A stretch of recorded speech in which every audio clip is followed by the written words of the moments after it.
Hello guys, all of you are once again welcome to our class of English. Here we are doing the textual question of our poem 4, that is how to tell wild animals. So in this poem we are doing the textual question. Earlier we have done explanation, theme, summary, literary devices, word meaning. And in this video we are going to get question answer of poem 4, how to tell wild animals. So your first question is, so I'm going to tell you the questions which are from text, which are from just inner part of the poem. So you will just see that we have to do only these questions. You should not do much and more than this one. Okay, yes. So first question is, what are the distinctive features of Asian lion as given in the poem?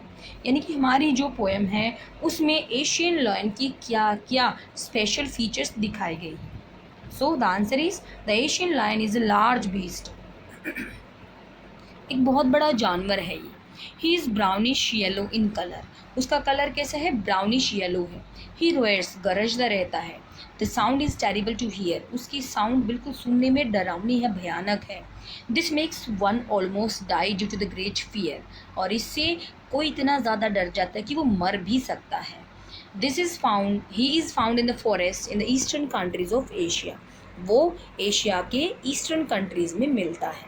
That's why he is called Asian lion. ठीक है, और इसीलिए उसको क्या कहा गया है? Asian lion बोला गया है. This is your first question. Okay, so now let's move to the second question. How does the Bengal tiger look? What is so distinct about him?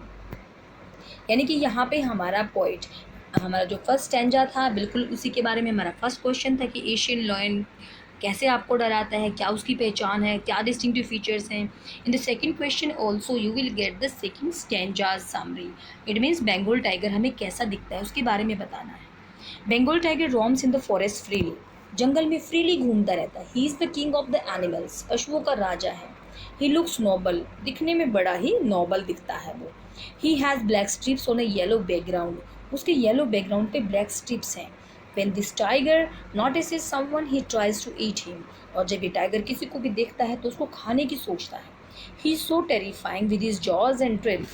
उसकी दांत, उसका जबड़ा, सब कुछ इतना ज़्यादा डरावना है कि इंसान उसको देख करके डर सकता है. ओके, सो जैसे हमारे दो स्टेंजा हो चुके हैं वैसे ही हमारा थर्ड में बताया है लेपर्ड के बारे में कि लेपर्ड कैसे बिहेव करता है, यानी कि क्या क्या खासियत है लेपर्ड की. सो लेपर्ड है spots on it's hide. Hide का मतलब यहाँ पे क्या है? स्किन. उसकी स्किन पे धब्बे हैं. These are black in colour on his yellowish skin. उसकी पीली स्किन पे ये ब्लैक कलर के धब्बे हैं. He is a great runner. बहुत तेज़ दौड़ता है वो. As soon as he sees someone he leaps over him at once. वो जैसे किसी को देखता है वैसे ही उसके ऊपर छलांग लगा देता है, यानी कि अटैक करने के लिए छलांग लगाता है. He attacks on him and starts eating. उसके ऊपर अटैक करता है, उसको खाना शुरू कर देता है. He is so terrifying and powerful. इतना ज़्यादा डरावना, इतना ज़्यादा पावरफुल हमारा कौन है? टाइगर है. So in this way we have done three questions. Now the fourth question begins. How does the poet describe the bear? Okay, कि bear की क्या क्या qualities हैं. The poet describes the bear in a very humorous way. बड़े मजाकिया अंदाज में उसको describe करता है. As soon as the bear comes near a human being, कि जैसे ही कोई भी बेयर ह्यूमन बीइंग के पास आता है वो उसको एम्ब्रेस करता है टाइटली, उसको गले लगाता है बहुत ज़ोर से. Then he starts to make his hug tight. फिर वो अपना हग बहुत ही ज़्यादा टाइट शुरू कर देता है. क्यों? क्योंकि उसका मेन मकसद क्या है? सिर्फ और सिर्फ क्या करना है? हम स्क्वीजिंग करना है, ह्यूमन बीइंग को हग करके मार देना होता है. ठीक है, तो इस तरह से ये उसकी खास क्वालिटी होती है. He will touch him lovingly. हमें लगता है कि वो इतने प्यार से टच कर रहा है, वो क्या करेगा, लेकिन उसका एक ही मकसद होता है कि इंसान को स्क्वीज़ करके मार देना, टाइटली हग करना, उसका दम घोट देना और उसको मार देना. That's why it is known as a bear's hug. इसीलिए जब कोई प्यार से हमें धोखा दे के मारता है या कोई धोखाधड़ी करता है बड़े प्यार से, तो उसको क्या कहते हैं? बेयर्स हग बोलते हैं. ठीक है, question number 5. How does the poet describe the hyena and the crocodile? हमारे जो दो बीस्ट ऑफ प्रे हैं उनके बारे में क्या करता है हमारा पोएट? डिफरेंशिएशन करता है. कि हैना और क्रोकोडाइल में क्या क्या डिफ्रेंशिएशन है। The poet describes the crocodile and the hyena humorously, बड़े मजाकिया अंदाज में क्रोकोडाइल और हियाना के बीच में डिफ्रेंशिएशन करता है। वो कहते हैं crocodile has tears in his eyes, मगरमच्छ की आंखों में आंसू होते हैं। When it comes near its victim, जब अपने शिकार के पास आता है। Hyena has happy smiles on its face, और जब भी हियाना अपने शिकार के पास आती है उसके फेस पे बड़ा ही अच्छी मुस्कुराहट होती है। But this is not so, लेकिन ऐसा कुछ नहीं है। ये सिर्फ और सिर्फ उसका मतलब नेचुरल वे है शिकार करने का, ठीक है। उसका फेस ही ऐसा है, ऐसा कुछ नहीं कि सच में कोई मुस्कुराता हुआ आता है, सच में कोई रोता हुआ आता है, यानी कि नेचुरल फीचर्स होती है। चलिए 6 क्वेश्चन में हमारी जो पोएट है वो कहती हैं कैसे ह्यूमर क्रिएट करती है, कैसे हंसी मजाक पूरी पोएम में क्रिएट करती हैं। हालांकि डरावनी पोएम है क्योंकि हमें जंगली जानवरों के बारे में बताया जा रहा है और वो भी उस तरीके से जो बड़ा डेंजरस है, फिर भी हम कहते हैं ह्यूमर है। कैसे है ह्यूमर, कैसे हंसी मजाक है। The poet creates humour by describing various beast of prey differently. हमारा जो पोएट है वो ह्यूमर क्रिएट करता है, जो तरह तरह की जो बीस्ट ऑफ प्रे हैं, जो शिकारी पशु हैं, उनको डिस्क्राइब कर रहा है। It is by the use of the words and emotion, वो ह्यूमर क्रिएट कर रही है अच्छे वर्ड और अच्छे इमोशन के ज़रिए, ह्यूमरस वर्ड और इमोशनल वर्ड यूज़ कर रही है। सबसे पहले कैसे कि Bengal tiger is never noble in his heart. पहली बात तो हमें समझ लेनी चाहिए कि बंगाल टाइगर नोबल हो ही नहीं सकता, वो किसी पे दया कर ही नहीं सकता, ठीक है। फिर भी लेकिन हमारी पोएट क्या कहती है, उसको नोबल बोल रही है, तो ये मजाक वाली बात ही है। Leopard kills his prey in moments, कुछ ही पलों में लेपर्ड भी अपने शिकार को मार देता है। His crying won't save him, चाहे शिकार कितना भी क्यों न चिल्लाए वो उसे बचा ही नहीं सकता। लेकिन हमारी पोएट क्या कहती है, बेशक चिल्लाते रहो तुम्हें छोड़ेगा ही नहीं, तरीका भी बता दिया। और फिर ये भी कहती है मजाक मजाक में कि अगर तुम्हें दर्द हो रहा है और तुम चिल्लाओगे तो बेशक चिल्लाते रहो, कोई फ़ायदा नहीं है। तो बड़ा ह्यूमर क्रिएट होता है इन सिचुएशन से। Bear's hug is never loving, सबको पता है, वो कहती है लविंग टच है। अरे भाई लविंग टच कहाँ हो गया, जब वो तो हग करके इंसान को मारने वाला है तो वो लविंग टच कहाँ से हो गया। हियाना नेवर स्माइल्स हैप्पीली, और हियाना कभी भी खुशी से स्माइल नहीं करती है, बल्कि उसका फेस ही ऐसा है। इस तरह से वर्ड को यूज़ करके, इमोशंस को यूज़ करके हमारी पोएट ने ह्यूमरस कंडीशन को लाया है। Next question is why does the poet say that the bear's hug may confuse a novice. एक नॉइस, एक नव शिक्षा कैसे कंफ्यूज हो सकता है जब बेयर किसी को हग करता है। It is the tendency of a bear to kill his victim by embracing him.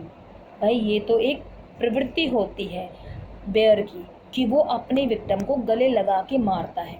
He hugs the victim so tight that he usually dies, इतना ज़ोर से उसको हग करता है वो कौन, बेयर की उसका शिकार मर जाता है।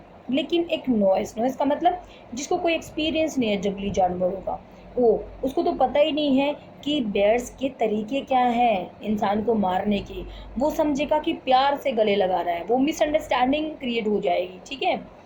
ही में think that it is a loving embrace, वो सोचेगा कि बड़े प्यार से गले लग रहा है इसलिए प्यार से गले लग जाएगा उसके, और उसको ये नहीं पता चलेगा कि ये तो उसका एक तरीका है किसी की भी जान लेने का, ठीक है। Next question, does dying really rhyme with the lion. Dyin और लायन क्या आपस में राइम कर रहे हैं, मैच कर रहे हैं इनकी लाइन। कैन यू से it's in such a way that it does, कि कैसे इसकी राइम स्कीम मैच हो रही। तो देखिए डाइंग वर्ड बिल्कुल भी राइम स्कीम नहीं हो रहा लायन से, उसकी तो लायन इसकी डायन देखो, ठीक है। It is for this reason the poet has use dyin so that, और इसीलिए जो हमारा पोएट है उसने इसकी स्पेलिंग DYIN यूज़ की, जी तो यूज़ की ही नहीं, dyin with the lion, so that when we pronounce it rhymes with lion, ठीक है। डाइन और लायन आपस में राइम स्कीम बना सके इसलिए पोएट ने किया है। तो क्या ये वर्ड गलत है? नहीं, पोएटिक नज़रिए से देखेंगे तो ये वर्ड बिल्कुल भी गलत नहीं है, DYIN। क्यों? क्योंकि this is the poetic license and a poet has the freedom to misspell the word, to just destroy the structure of the sentence. Why? To make only the rhyme with the lines in a poem, ठीक है। Rhyme scheme बनाने के लिए वो किसी की भी spelling गलत लिख सकता है। देखो जैसे कि हमारा 9 क्वेश्चन भी ऐसा ही है कि एक वर्ड लिखा उसने लिफ्ट और लीप थर्ड स्टैंजा में, ये क्या स्पेलिंग इनकी ठीक है? अगर नहीं है तो पोएट ने ऐसा क्यों किया? तो नहीं, नहीं वर्ड लिप्ड और लिप्ड स्पेल्ड नहीं है करेक्टली, दोनों की स्पेलिंग इनकरेक्ट है, ठीक है। लेकिन पोइट ने ऐसा क्यों किया? The poet has spelled them like this in order to maintain the rhythm of the poem. Poet ने ऐसा किया है ताकि लय बनी रहे। When he spelled this way, the rhyme with the first part of the leopard thus giving emphasis to leopard in each line, ठीक है, यानी कि राइम स्कीम को मैच करने के लिए। और ऐसा क्यों किया? कैसे हम उसके तरीके को, कैसे इन स्पेलिंग को ठीक ठहराएंगे, क्यों ठहराएंगे? क्योंकि this is one of the quality of the poet, this is the poetic licence where the poet will get the freedom to use the word in a misspelled way, ठीक है। इस तरह से क्वेश्चन नंबर 10 पे आइए। Look at the line novice might nonplus, ठीक है, confuse हो सकता है कोई भी inexperience person. How would you write this correctly, ये करेक्टली कैसे लिखा जाएगा, ठीक है। Were the poet's incorrect line better in the poem, poet ने इनकरेक्ट लाइन लिख दी फिर भी अच्छी लग रही है, क्यों? देखो, a line novice might nonplus can be correctly written as novice might be nonplus, ठीक है। इसको करेक्टली कैसे लिखेंगे? A novice might be nonplus. The poet's incorrect line is better in the poem, ये incorrect line भी बहुत अच्छी है पोएम में, क्यों? क्योंकि ये राइम स्कीम को बनाए हुए है।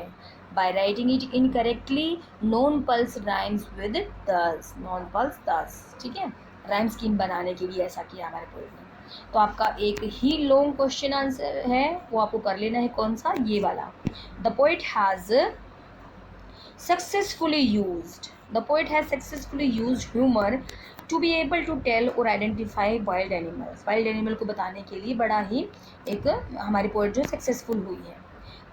How do you think we need lots of it in our daily life, आप क्यों सोचते हो कि ह्यूमर क्यों ज़रूरी है हमारी ज़िंदगी में? तो देखिए, yes, humour is the fuel of life, humour तो हमारी ज़िंदगी का ईंधन है। Without it would become difficult to continue living, इसके बिना बड़ा मुश्किल हो जाता है जीना। Today a life of the common man is typically mired in stress, आज एक कॉमन मैन, एक साधारण इंसान की ज़िंदगी घिरी हुई है स्ट्रेस से, टेंशन से, प्रॉब्लम से, सैडनेस से। लेकिन ये बड़ा अमेजिंग वे है कि कैसे एक छोटी सी प्रॉब्लम एक बहुत बड़ा हिस्सा बन सकती है साधारण इंसान की ज़िंदगी का। तो ऐसी किसी सिचुएशन में it becomes necessary to have a little humour in our life, ज़रूरी है कि हम थोड़ा सा हंसी मजाक करें। It gives us the much needed respite from our monotonous routine, ये बहुत ज़रूरी है इसके बावजूद कि हमारी जो रूटीन है मोनोटोनियस है, उसके खिलाफ, उसके विरुद्ध हमें ह्यूमर करना चाहिए। It helps us to face more positively, हमारी ज़िंदगी में पॉजिटिविटी ज़्यादा आती है। And in this way, the poet's successful use of humor helps our mind and brings a smile on our face। उस तरह से ये ह्यूमर क्या करता है, हमारी ज़िंदगी को, हमारे फेस पे खुशियाँ लाता है, ज़िंदगी में स्माइल लाता है। It depends on the subject matter what style a poet chooses to adopt while writing a poem। ये तो सिर्फ किसी एक पोइट का अपना स्टाइल होता है कि क्यों कैसे किसी भी पोएम को लिखेगा। तो हमारी ये जो पोएम है वाइल्ड एनिमल है, ये क्या करती है, वाइल्ड एनिमल को भी डिस्क्राइब करती है, साथ ही उनको डिस्टिंग्विश भी करती है, अंतर भी बताती है, ठीक है। To avoid over simplification and monotony, इसका मतलब उसकी सिंप्लीफिकेशन यानी कि सिंपलिसिटी को दूर करने के लिए कि सबको पता है वाइल्ड एनिमल कैसे होते हैं, ये इनकी फीचर्स क्या क्या होती हैं, और मोनोटनी मतलब उदासी को दूर करने के लिए हमारी पोइट ने एक नया हथियार लिया है, वो है ह्यूमर। इफेक्टिव वेपन है ये, ठीक है।